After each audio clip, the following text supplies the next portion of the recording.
Hello friends, आपका स्वागत है हमारे YouTube channel study with Priyanshu Tomar में। और मैं आपको चलो आगे कराता हूँ। और देखो, ऐसा हुआ था, मैंने पिछली वीडियो में बोर्ड पर कराया था, तो वो जो बोर्ड है उस पर थोड़ा अच्छा नहीं आया, तो इसलिए हम आपको फिर से किताब से ही कराएंगे। क्योंकि जो आपके जो किताबी चीज़ है उसको किताब से कराएंगे और जो वैसी चीज़ है उसको वैसे ही कराएंगे।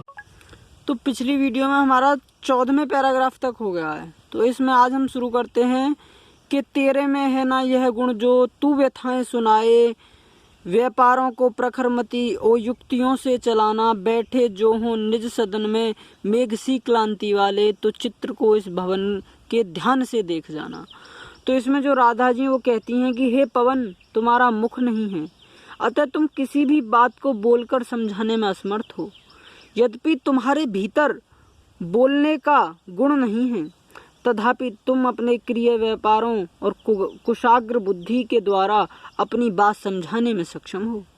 वो बताती हैं कि कैसे कैसे तुम्हें वहाँ जाकर अपनी जो मैंने तुम्हें व्यथाएं बताई हैं अपनी, कैसे वहाँ जाकर तुम्हें श्री कृष्ण को पहुँचानी है।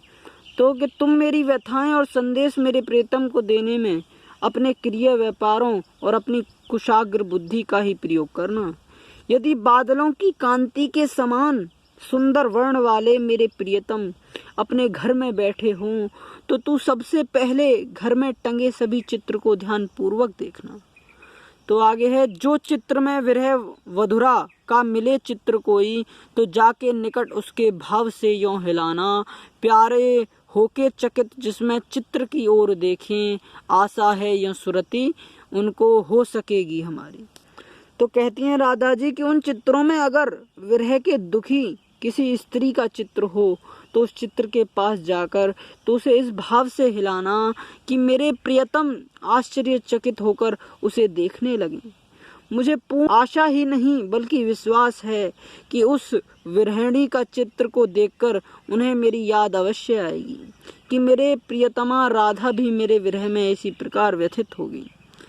तो आगे है कि जो कोई भी इस सदन में चित्र उद्यान का हो, ओहो प्राणी विपुल उसमें घूमते बावले से, तो जाके सन्निकट उसके ओ हिला के उसे भी देवात्मा को सुरति व्रज के व्याकुलों की कराना। तो इसमें कहती हैं राधा जी कि उस घर में चित्रों में यदि तुझे किसी ऐसे बगीचे का चित्र दिखाई दे जिसमें सभी प्राणी व्याकुल हो रहे हों, पागलों के समान इधर उधर घूम रहे हों, तब तू उस चित्र के पास जाकर उसको इस प्रकार हिलाना कि प्रियतम श्री कृष्ण का ध्यान उस ओर आकृष्ट हो जाए। इस प्रकार तू उन देवात्मा कृष्ण को उनके विरह में व्याकुल व्रज की प्राणियों की याद दिलाने में सफल हो जाएगी। कोई प्यारा कुसुम कुमलहा गेह में जो पड़ा हो, तो प्यारे के चरण पर ला डाल देना उसी को, यों देना ए पवन बतला फूली सी एक बाला, म्लानना हो कमल पग की चूमना चाहती है। तो इसमें जो राधा जी हैं वो कहती हैं कि यदि घर में कोई सुंदर फूल कुमलाया उठाकर प्रेम के साथ प्रियतम के चरणों में डाल देना, इस प्रकार तो उन्हें बता देगी कि फूल जैसी एक सुकोमल बाला दुखित होकर आपके चरणों को चूमना चाहती है। वे मंजू उपवन या वाटिका में खड़े हों, छिद्रों में जाके क्वणित करना वेणु सा कीचकों को, यों होवेगी सुरति उनको स्वर्ग गोपांगना की, कि जो है वंशी श्रवण रुचि से दीर्घ उत्कंठ होती। तो इसमें कहती हैं राधा जी कि हे पवन, यदि प्रियतम सुंदर उपवन या बगीचे में हों, तो बांसों के छेद में जाकर उन्हें बांसुरी के समान बजाना। इस प्रकार से उन्हें गोपियों का स्मरण होगा जो प्रिय की बांसुरी सुनने की इच्छा में बहुत व्याकुल हो जाया करती थीं। लाके फूल कमल दल को श्याम के सामने ही, थोड़ा थोड़ा विपुल जल के व्यग्र हो डुबाना, यों देना ए भंगिनी जतला एक अम्भोज नेत्रा, आंखों को ही विरह वधुरा वारी में बोलती है। तो इसमें जो राधा जी हैं वो कहती हैं कि हे पवन, प्रिय के सामने खिले हुए कमल पत्र को लाकर व्याकुलता के साथ थोड़ा थोड़ा जल में डुबाना। हे बहन, इस प्रकार उन्हें बतला देना कि कमल जैसे नेत्र वाली राधा आपके वियोग में दुखी होकर अपनी आंखों को अश्रुपूरित रखती है। अश्रुपूरित का मतलब है कि आंखों को मतलब हमेशा आंसू निकलते ही रहते हैं उनके, मतलब आंखों से आंसू कभी जाते ही नहीं हैं। वो आपकी याद में इतना रोती हैं कि बहुत ज़्यादा। तो आगे है आपका कि धीरे लाना वहन कर एक नीप का पुष्प कोई, ओ प्यारे के चपल दृग के सामने डाल देना, ऐसा देना प्रकट दिखला नित्य आशंकिता हो, कैसे होती विरह वश में नित्य रोमांचिता हूँ। तो कहती हैं राधा जी कि हे पवन, तू धीरे से कदम का कोई पुष्प उठाकर लाना और उसे मेरे प्राण प्यारे के चंचल नेत्रों के सामने डाल देना। इस प्रकार तो उन्हें बताने में भली भांति समझा सकेगी कि मैं किस प्रकार उनके विरह के वशीभूत होकर हर समय डरी हुई सी रहती हूँ और नित्य प्रति पुनर्मिलन की कल्पना में पुनः पुनः कदम पुष्प का समान रोमांचित होती रहती हूँ। तो आगे है कि बैठे नीचे जिस विपट के श्याम होवे उसी का, कोई पत्ता निकट उनके नेत्र के ले हिलाना, यों प्यारे को विदित करना चातुरी से दिखाना, मेरे चिंता विदित चित्त का क्लांत हो कांप जाना। तो इसमें कहती हैं राधा जी कि मेरे प्राण प्रिय श्याम जिस वृक्ष के नीचे बैठे हों, तो उसी वृक्ष का कोई पत्ता उनके नेत्रों के पास लाकर हिलाना। इस प्रकार तू अपनी क्रिया चातुरी में मेरे प्रियतम को यह ज्ञात करा सकती है कि किस प्रकार से चिंता ने मेरे हृदय को जीतकर उसे थका दिया है। चिंता ने मेरे हृदय का मुझसे छीन लिया है, जिसके अभाव में मेरा हृदय पत्ते की भांति कांपता है। तो इसलिए ही ज्यादातर व्यक्ति कहते हैं कि चिंता मत करो, क्योंकि चिंता चिता के समान होती है, क्योंकि दोनों में सिर्फ किसका फर्क होता है, बिंदी का फर्क होता है। इसलिए सब कहते हैं चिंता मत करो, बस क्या मत करो, चिंता मत करो, जो होगा अच्छा होगा।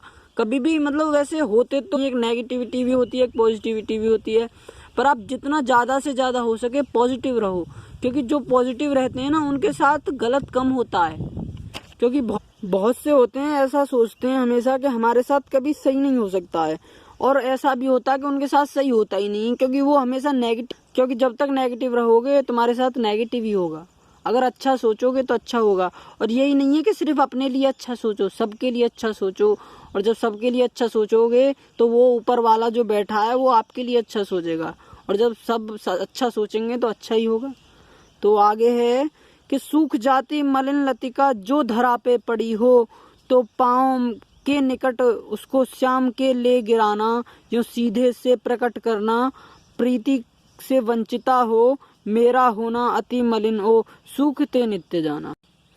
तो जो राधा जी हैं वो कहती हैं कि हे पवन, यदि तुझे धरती पर कोई सूखी हुई लता मिल जाए, लता होती है बेल, अगर सूखी हुई कोई लता मिल जाए तो तू उसे श्री कृष्ण के पांव के पास लाकर गिरा देना और स्पष्ट रूप से उन्हें बता देना कि प्रेम से रहित होकर मैं किस प्रकार नित्य ही सूखती तथा मलिन होती जा रही हूँ।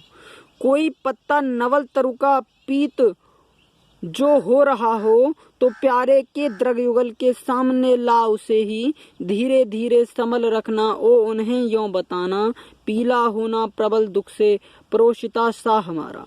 तो इसमें जो राधा जी हैं वो कहती हैं कि हे पवन, यदि किसी नए वृक्ष का कोई पत्ता पीला पड़ गया हो तो उसे प्रिय के दोनों नेत्रों के सामने धीरे रख देना और उन्हें बताना